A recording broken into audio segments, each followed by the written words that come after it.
로마서 13장 1절에서 7절까지 말씀, 우리 1절부터 같이 봉독합니다.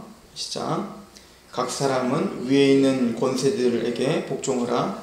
권세는 하나님으로부터 나지 않음이 없나니 모든 권세는 다 하나님께서 정하신 바라. 그러므로 권세를 거스르는 자는 하나님의 명을 거스름이니 거스르는 자들은 심판을 자취하리라. 다스리는 자들은 선한 일에 대하여 두려움이 되지 않고 악한 일에 대하여 되나니 내가 권세를 두려워하지 아니하려느냐. 선을 행하라. 그리하면 그에게 칭찬을 받으리라. 그는 하나님의 사역자가 되어 내게 선을 베푸는 자니라. 그러나 내가 악을 행하거든 두려워하라. 그가 공연히 칼을 가지지 아니하였으니 곧 하나님의 사역자가 되어 악을 행하는 자에게 진노하심을 따라 보응하는 자니라. 그러므로 복종하지 아니할 수 없으니 진노 때문에 할 것이 아니라 양심을 따라 할 것이라. 너희가 조세를 바치는 것도 이로 말미암음이라. 그들이 하나님의 일꾼이 되어 바로 이 일에 항상 힘쓰느니라. 모든 자에게 줄 것을 주되 조세를 받을 자에게 조세를 바치고 관세를 받을 자에게 관세를 바치고 두려워할 자를 두려워하며 존경할 자를 존경하라. 아멘. 우리는 삶에 대한 하나님의 메시지를 들을 때 특히 로마서 12장 이후에 하나님이 구체적으로 어떻게 살아야 되는지를 설명해 주실 때 끊임없이 마음속에 로마서 12장 1절 2절을 묵상하시면서 보셔야 됩니다. 그러므로 형제들아 내가 하나님의 모든 자비하심으로 너희를 권하노니 너희 몸을 하나님이 기뻐하시는 거룩한 산제물로 드리라. 이는 너희가 드릴 영적 예배니라. 너희는 이 세대를 본받지 말고 오직 마음을 새롭게 함으로 변화를 받아 하나님의 선하시고 기뻐하시고 온전하신 뜻이 무엇인지 분별하도록 하라. 우리가 거룩한 산제물이 되어야 된다는 것, 하나님 앞에 삶의 예배를 드려야 된다는 것, 영적 예배, 합당한 예배를 드려야 된다는 것은 우리가 다 공동적으로 갖고 있는 열망이요, 또 그러기를 바라실 것입니다. 그러기 위해서는 구체적으로 하나님의 뜻이 무엇인지 분별하는 것이 중요한데 우리의 감정과 우리의 판단은 항상 한계가 있습니다. 그래서 우리가 하나님의 선하신 뜻을 분별하기 위해선 반드시 하나님의 명확한 말씀을 통해서 분별할 수밖에 없고, 또 감사하게도 사도들은 우리에게서 우리의 삶의 전반적인 삶의 모든 원리들을 성경에 알려주셨다라고 하는 것을 확신하고 말씀을 볼 필요가 있습니다. 우리는 로마서 12장에 거룩한 산제물이 되라 라고 이야기하면서 첫 번째로 우리가 교회 안에서 어떻게 거룩한 산제물이 될 수 있는가를 로마서 12장 3절부터 본 겁니다. 로마서 12장 3절부터 13절까지는 각 사람에게 믿음의 분량대로 하나님이 은사를 나눠줬는데 어떤 자에게는 섬기는 일로, 어떤 자는 가르치는 일로, 어떤 자는 위로하는 일로, 어떤 자는 구제하는 일로, 또 사랑에는 거짓이 없어서 그 모든 은사를 활용하여 섬기는 일에 사랑을 가지고 섬기는 것, 이것이 교회 안에서 거룩한 산제물이 되는 방법을 우리에게 보여주고 있는 것입니다. 그리고 성도들의 쓸 것을 공급하고 손대접하기를 힘쓰는 것, 이것이 바로 우리가 하나님 앞에 오늘 드려지는 산제물이 되는 방법이다 라고 이야기를 하는 겁니다.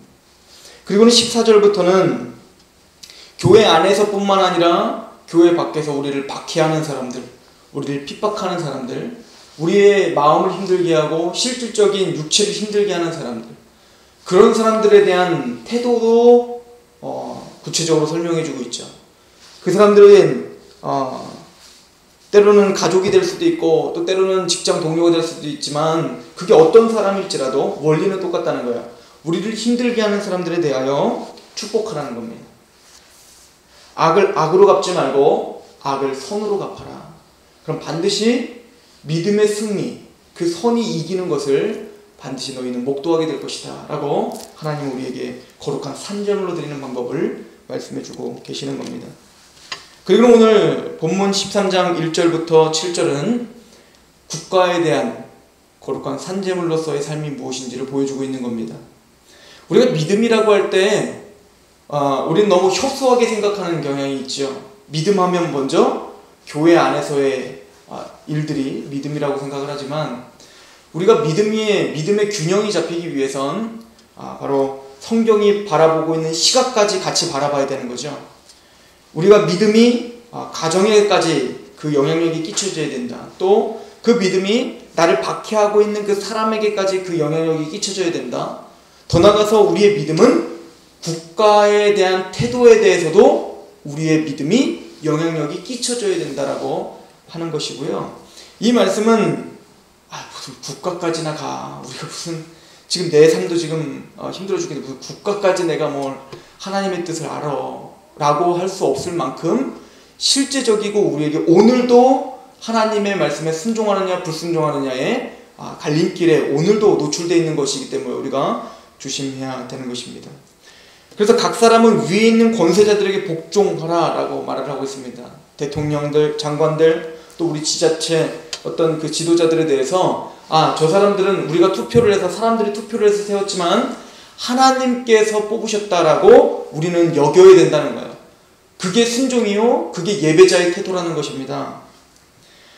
그리고는 그러면은 그 국가에 대해서 우리가 순복하고 순종할 때 그것은 하나님 앞에 순종하는 것이라고 하는 명확한 마음의 확신이 있으셔야 돼요.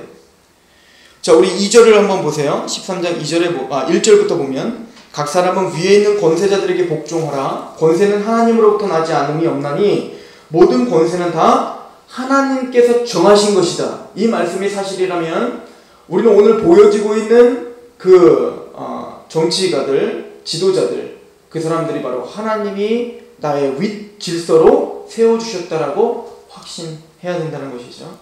2절에 그러므로 권세를 거스르는 자는 하나님의 명을 거스름이니 거스르는 자들은 심판을 자취하니라. 하나님께서 세우셨는데 그 하나님께서 세우시는 사람을 거스르는 것은 누구를 거스르는 것과 같다? 하나님을 거스르는 것 같다. 이것은 단순히 어떤 세상적인 권세뿐만 아니라 교회 안에서의 질서도 마찬가지겠죠. 우리 앞에 세워주신 목자들, 또 사역자들, 이런 사람들 또한 뭡니까? 우리에게 세워주신 하나님 앞에 순종하는 방법 중에 하나는 보여지고 있는 그 지도자들에게 순종하는 것이 하나님 앞에 순복하는 것이다 라고 우리는 해석할 수가 있습니다. 3절 말씀을 보십시오. 다스리는 자들은 선한 일에 대하여 두려움이 되지 않고 악한 일에 대하여 되나니 내가 권세를 두려워하지 아니하려느냐. 선을 행하라. 그리하면 그에게 칭찬을 받으리라. 이게 무슨 얘기입니까? 잘 생각해 보십시오. 국가가 없고 또 법이 없다라고 한번 생각해 보십시오. 우리가 지금 살아가는 게 참 각박하지 않습니까? 힘들지 않습니까? 그런데 만약 국가가 없고 만약에 법이 없다면 우리는 이 정도도 살지 못했을 게 분명합니다. 일제시대 때 일본 사람들은 법을 무시하고 한국 사람들을 무시하고 한국 사람들을 압제했지요. 그 일본 사람들을 통치할 수 있을 만한 우리나라의 법이 없는 거예요. 법이 그 일본 사람들에게 효력을 가할 수가 없는 겁니다. 그랬더니 어떻게 됩니까? 마음껏 괴롭히고 마음껏 자기들의 착취하는데 우리나라 사람을, 한국 사람들을 이용했지요. 그리고는 얼마나 피폐하게 살았습니까? 그것도 그래도 일본들의 나름대로 법이 있어도 그 정도였어요. 하물며 전혀 법이 없고 국가가 없다. 우리나라가 국가가 주권이 없을 때 그 비참한 생활을 했던 것을 돌아볼 때, 국가라고 하는 테두리가 없을 때, 또 법으로 뭔가 약한 사람들을 도와주지 않을 때는 힘이 있고 강한 사람들이 자기 멋대로 아마 약한 사람들을 삼키려고 할 것입니다. 그래서 하나님이 국가를 세우고 법을 세운 것조차도 하나님의 은혜인 거예요. 우리는 이걸 뭐라고 하냐? 일반 은혜라고 이야기를 합니다. 그래서 4절에 보면 그는 하나님의 사역자가 되어 내게 선을 베푸는 자니라. 그러나 내가 악을 행하기를 두려워하라. 그가 공연히 칼을 가지지 아니하였으니 곧 하나님의 사역자가 되어 악을 행하는 자에게 진노하심을 따라 보응하는 자니라. 국가에게는 하나님이 그래서 칼이라고 하는 권세를 준 겁니다. 그래서 법이라고 하는 권세를 주고 공권력이라는 걸 줘서 우리가 살아가는데 질서를 유지할 수 있도록 하나님이 그렇게 역사해주고 계셨다고 이야기를 하고 있는 거죠. 그럼 우리가 하나님의 말씀 앞에 순종하기 위해서는 오늘날 국가에 대해서 복종해야 되는데 그 복종하는 구체적인 방법은 바로 이겁니다. 자, 예를 들어서 7절 같이 한번 읽어볼까요? 시작. 모든 자에게 줄 것을 주되 조세를 받을 자에게 조세를 바치고 관세를 받을 자에게 관세를 바치고 두려워할 자를 두려워하며 존경할 자를 존경하라. 구체적으로는 세금 띄어먹으면 안 된다는 거예요. 그것은 단순히 나라에게 법을 어긴 게 아니라 누구의 말씀을 어기고 있다는 거예요? 하나님의 말씀을 어기고 있는 것과 똑같다라고 하는 겁니다. 세상이 정해놓은 그 법 아래 우리는 철저히 복종해야 된다는 거예요. 즉 성경이 쓰여져 있는 성경 말씀이 하나님의 말씀이죠. 이것이 절대 유일한 하나님의 말씀인데 이 절대 유일한 하나님의 말씀은 어디에도 순복하라고 말합니까? 국가의 법에 순복하라고 이야기하는 거예요. 사실은 우리가 교통신호를 어기는 것조차도 하나님 앞에 불순종하는 것과 같은 겁니다. 저도 보통 고속도로를 달릴 때 110km가 항상 마지막인데 한 120은 보통으로 달리는 것 같아요. 항상 하나님 앞에 불순종하며 사는 거죠. 그러니까 우리는 100%는 아니지만 항상 그 마음을 갖고 있어야 돼. 하나님을 경외한다는 말을 하면서도 국가법에 대해서 계속 어기고 아무렇지도 않다면 그것은 잘못된 신앙이라는 거예요. 그것은 외식이라는 것입니다. 그러니까 우리는 오늘 말씀을 통해서 배울 것은 뭐냐면 신앙이라고 할 때 그 신앙을 너무 종교의 색깔에만 너무 치중하지 마시라는 얘기입니다. 하나님이 세워놓은 모든 우리가 살아가고 있는 지금 이 땅을 밟고 살아가면서 우리가 지금 손으로 만져주고 있는 모든 것들이 다 하나님 앞에 순종이냐 불순종이냐가 될 수 있다는 사실을 항상 염두에 두시라는 얘기입니다. 제가 그 도서관에 우리 교회 그 책 도서방에 거기에 가면 이렇게 도서 목록을 작성하게 했죠. 이렇게 빌려간 것들을 거기에 보면 제가 코람데오라고 썼어요. 코람데오. 어떤 사람이 저한테 코람데오가 뭐냐고 물어보더라고. 청소년 아이가. 코람데오는 하나님 앞에서 아무것도 없어요. 쳐다보는 사람도 없어요. 그러나 그때도 하나님 앞에서 내가 책을 그때그때 반납하고 그때그때 내가 빌려 그때그때 써 내려가고 이것조차도 뭐라고 그러는 거예요? 하나님 앞에서 지금 신앙으로 유지하고 있다는 얘기입니다. 우리 정통 개혁주의 신앙의 모토가 바로 코람데오예요. 하나님 앞에서 하는 겁니다. 아무도 보지 않고 있지만 하나님은 나를 보고 있다. 이것을 알고 오늘 하나님이 우리에게 살아가는 모든 정황 속에서 우리에게 지금 요구하는 그 삶 속에 코람데오의 정신이 저와 여러분들 가운데 있기를 소망합니다. 그럴 때 반드시 하나님은 그 말씀에 순복하고 있는 저와 여러분들을 통하여서 하나님의 놀라운 일들을 반드시 하시게 될 것입니다. 기도하겠습니다. 하나님 아버지 너무나 감사합니다. 너무나 당연하면서도 우리가 잊고 살았던 말씀을 다시 한번 묵상합니다. 우리가 살아가는 동안에 하나님의 뜻이 하나님의 권능과 하나님의 통치에서 벗어나고 있는 것이 아무것도 없음을 고백하게 하여 주시옵소서.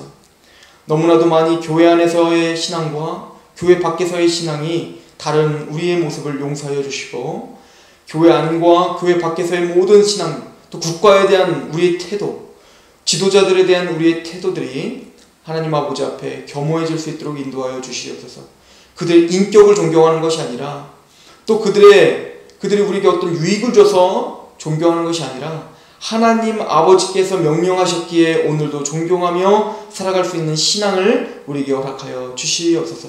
직장에서 또 하나님 우리 국가에서 또 교회에서 그 권세에 순복함으로 말미암아 하나님 앞에 순복하고 하나님 앞에 칭찬받고 하나님 아버지 앞에 보호함을 받는 그런 거룩한 하나님의 성도들이 될 수 있도록 인도하여 주시옵소서. 오늘 하루 우리의 삶을 지켜주신 하나님을 찬양하며 예수 그리스도의 이름으로 감사하며 기도하옵나이다. 아멘.